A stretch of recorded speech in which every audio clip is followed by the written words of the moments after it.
Hello friends, welcome to my channel. If you are new to my channel, please hit the subscribe button so that you will be the first to notify if we have new upload videos.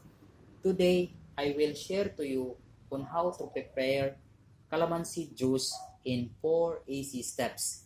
Let's begin. First one, we need to wash calamansi with water and drain.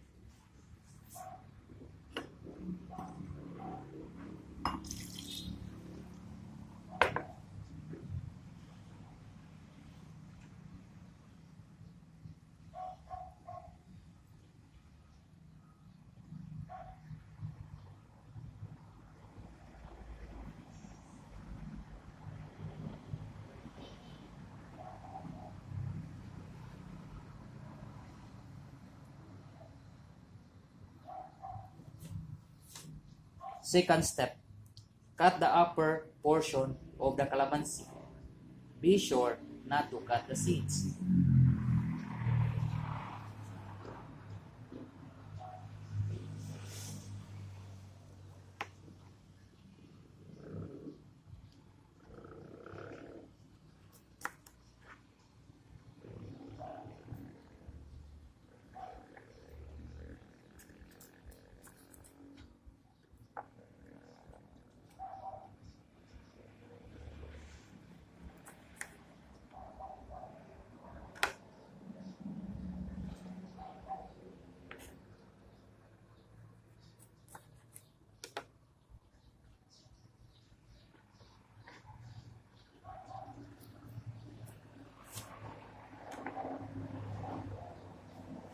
Third step, put a strainer in the glass and manually squeeze the calamansi.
Then lastly, the fourth step, simply take out the strainer and add water to the glass and stir.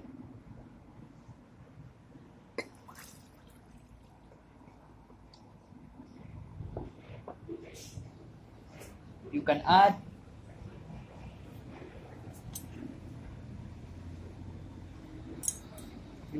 sugar or honey according to your taste.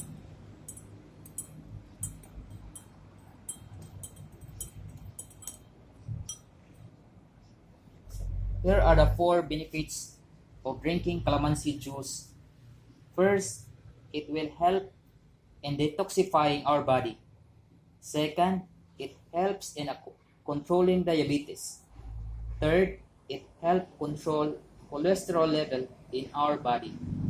And lastly, calamansi are rich in vitamin C that help boost our immune system. If you like this video, please consider subscribe to my channel.